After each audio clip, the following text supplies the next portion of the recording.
پھر جنازے کی نماز میں کیا صورت ہو گئی بگڑ کر؟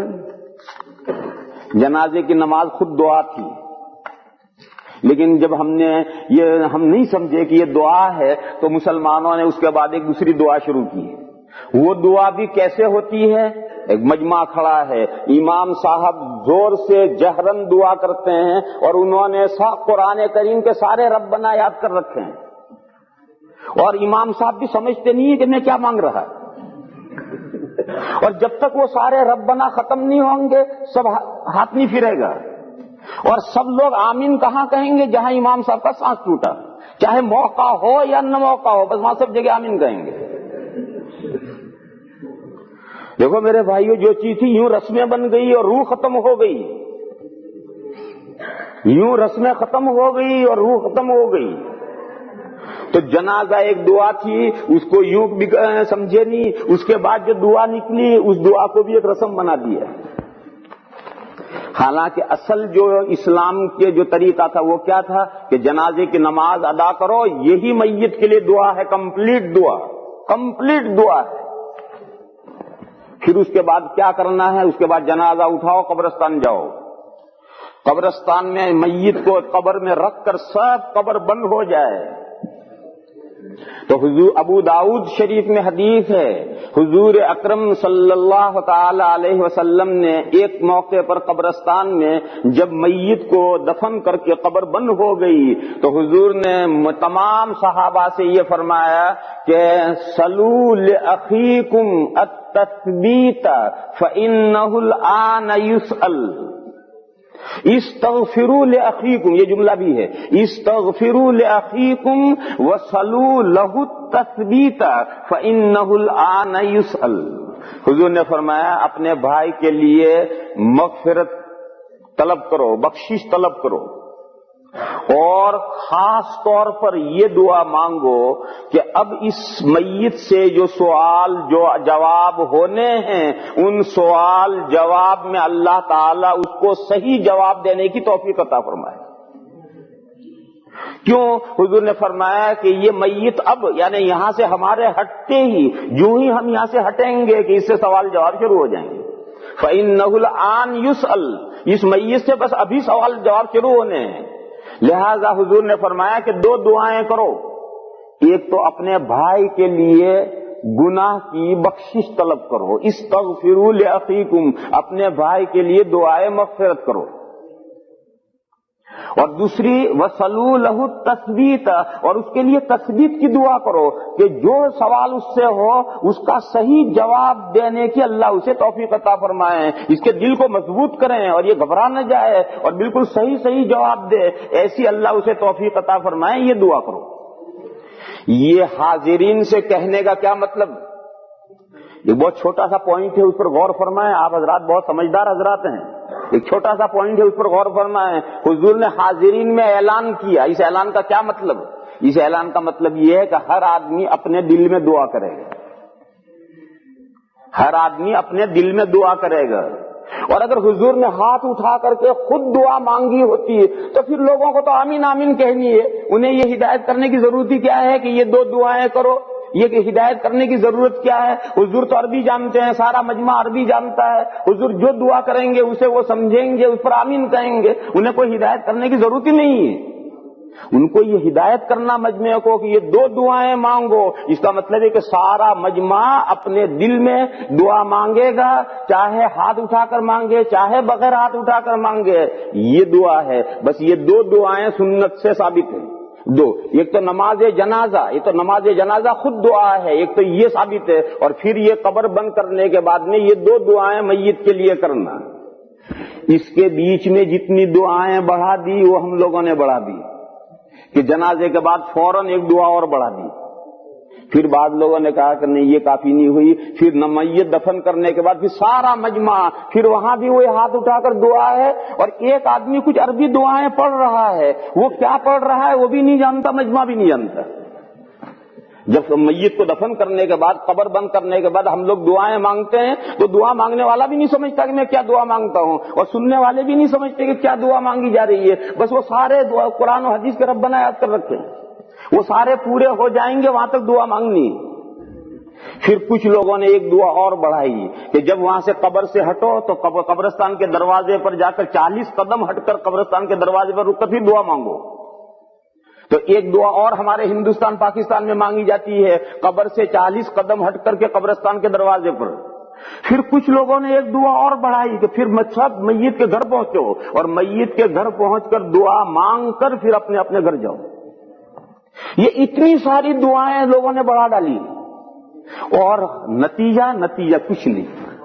کیونکہ وہاں جو دعا ہے وہ بھی عربی میں جسے کوئی نہیں سمجھا, پھر اس کے بعد دعا وہ بھی عربی میں جسے کوئی نہیں سمجھا, یہاں دعا یہ بھی عربی میں جسے کوئی نہیں سمجھا, یہ دعا یہ بھی عربی میں جسے کوئی نہیں سمجھا, اور وہاں جا کر دعا وہ بھی عربی میں جسے کوئی نہیں سمجھا.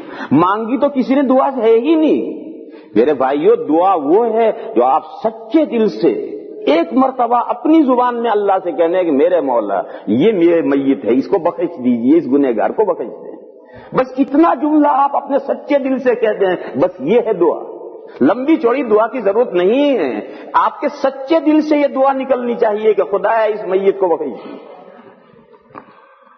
حدیث شریف میں سرکار دو عالم صلی اللہ تعالی علیہ وسلم کا ارشاد ہے کہ جس میت کی نماز جنازہ 3 صفحے پڑھیں اور وہ سچے دل سے میت کے لیے سفارش کریں, گناہوں کی بخشش مانگیں, تو اللہ اس کی بخشش فرما دیں.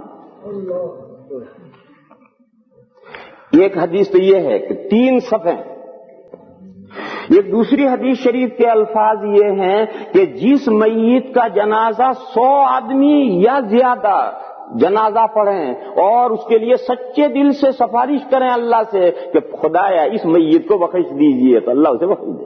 سچے دل سے سفارش, جھوٹے دل سے نہیں. یہ جو 3 صفحے اور 100 یا زیادہ آدمی, دونوں حدیثوں کا ایک مطلب ہے, کیونکہ عام طور پر 3 صفوں میں 100 آدمی ہوتے ہیں, ان کی 3 صفحیں بنتی ہیں. اور ہمارے گجراتی بھائیوں نے جو ایکی بیکی کا مسئلہ نکالا ہے, پتہ نہیں یہاں کینیڈا میں ایکی بیکی کا مسئلہ ہے یا نہیں, برطانیہ میں برٹش میں تو یہ بہت ایکی بیکی کا مسئلہ چلا ہوا ہے گجراتیوں میں کہ تمام صفحیں اوڈ ہونی چاہیے, طاق صفحیں ہونی چاہیے, کہ 3 صفحیں ہوں یا 5 ہوں یا 7 ہوں یا 11 ہوں یا 13 ہوں. 12 صفحیں ہوں گی تو کہتے ہیں نہیں 13 کرو. یہ جو ایکی بیکی کا مسئلہ ہمارے گجراتی بھائیوں نے نکالا ہے, یہ اس حدیث شریف سے نکالا ہے. حالانکہ اس حدیث شریف کا یہ مطلب ہے ہی نہیں. 3 صفوں کا مطلب ہے اچھی خاصی تعداد, جس کا دوسری حدیث میں ذکر آیا کہ 100 یا زیادہ آدمی.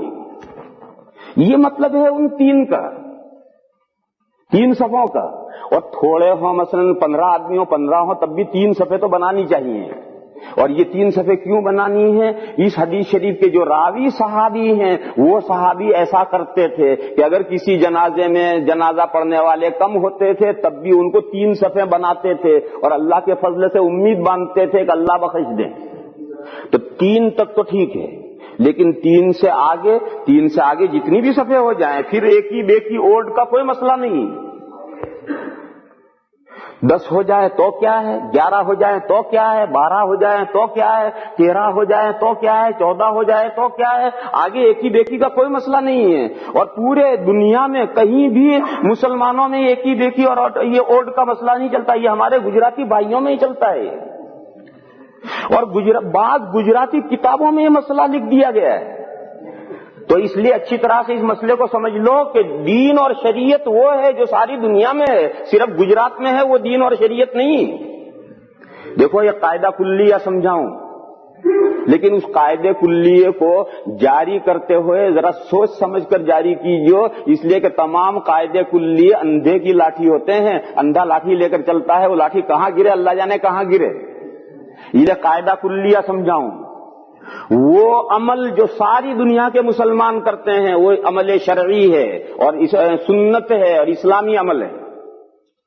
اور وہ عمل جو ایریا وائز ہے, کینیڈا میں ایک عمل ہے برٹش میں اسے کوئی نہیں جانتا, ایک عمل برٹش میں ہے فرانس میں اسے کوئی نہیں جانتا, ایک عمل یورپ اور امریکہ میں ہے ایشیا میں اسے کوئی نہیں جانتا, ایک آدمی گجرات میں ہے عمل ہے راجستھان میں اور یو پی کے لوگ نہیں جانتے, ایک عمل یو پی میں ہے گجرات کے لوگ نہیں جانتے, ایک عمل ہندوستان میں ہے برما اور رنگون والے اسے نہیں جانتے, ایک عمل ہندوستان میں ہے، چین میں اسے کوئی نہیں جانتا.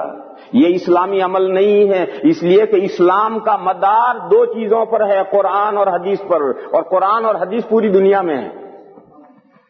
قرآن اور حدیث پوری دنیا میں یکساں پڑھے جاتے ہیں. لہذا جو اسلامی اور شرعی عمل ہیں وہ ساری دنیا میں رائج ہوں گے، اور لوگوں نے اپنی سمجھ سے جو چیزیں نکالی ہیں وہ ایریا وائز ہوں گی. کسی علاقے میں مرنے کے بعد میں طرح طرح کی رسمیں اور بدعات رائج ہوں گی، دوسرے علاقے والے اسے نہیں جانتے، ان کے یہاں کچھ اور چیزیں ہوں گی، تیسرے علاقے میں کچھ اور چیزیں ہوں گی. تو یہ قاعدہ کلی یاد رکھو کہ چونکہ اسلام کا مدار قرآن اور حدیثوں پر ہے، اور قرآن اور حدیثیں کسی خاص علاقے میں نہیں ہیں، پوری دنیا میں یکساں پھیلی ہوئی ہیں. قرآن بھی ساری دنیا میں ہے، حدیثیں بھی ساری دنیا میں ہیں. لہذا ساری دنیا میں مسلمانوں میں جو عمل چل رہا ہے وہ اسلامی عمل ہے، وہ سنت ہے. اور جو ایریا وائز عمل ہیں کہ اس علاقے کے ہمیں مسلمان جان کرتے ہیں، اس علاقے میں لوگ نہیں جانتے، اس علاقے میں کرتے ہیں، اس علاقے کے لوگ اس سے بے خبر ہیں، یہ سب لوگوں کی نکالی ہوئی چیزیں ہیں. یہ قرآن و حدیث میں یہ چیزیں نہیں. تو اب آپ دیکھیے، آپ عرب کے کسی جنازے میں جا کر شریک ہوئیے تو آپ کو یہ دو چیزیں ملیں گی. نماز جنازہ، ساری دنیا میں مسلمان نماز جنازہ پڑھتے ہیں، کوئی دنیا کا ایسا خطہ نہیں ہے جہاں مسلمان نماز جنازہ نہ پڑھتے ہیں. معلوم ہے نماز جنازہ شرعی چیز ہے. پھر قبر بند کرنے کے بعد میں تھوڑی دیر کھڑے رہ کر کے اس کے لیے دعا ساری دنیا میں مسلمان کرتے ہیں، کہیں چلے جاؤ. معلوم ہے یہ بھی شرعی چیز ہے. اور اب باقی چیزیں ایریا وائز ہیں. جنازے کے بعد فوراً دوسری دعا، جنازے کے بعد دعا کہیں ہے کہیں نہیں. پھر قبرستان سے ہٹ کر کے قبرستان کے دروازے پر رک کر دعا دنیا میں کہیں ہے کہیں نہیں. پھر سارے لوگ میت کے گھر جائیں اور وہاں دعا کر کے منتشر ہوں، یہ دنیا میں کہیں ہے کہیں نہیں.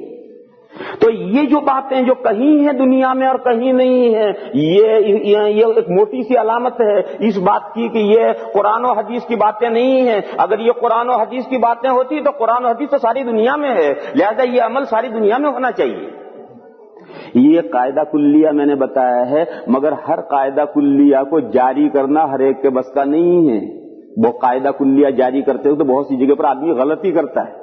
اس لیے بہت سوچ سمجھ کر کے قاعدہ جاری کرنا، جو قاعدہ کلیہ ہوتا ہے اسے بہت سوچ سمجھ کر جاری کرنا ہوتا ہے.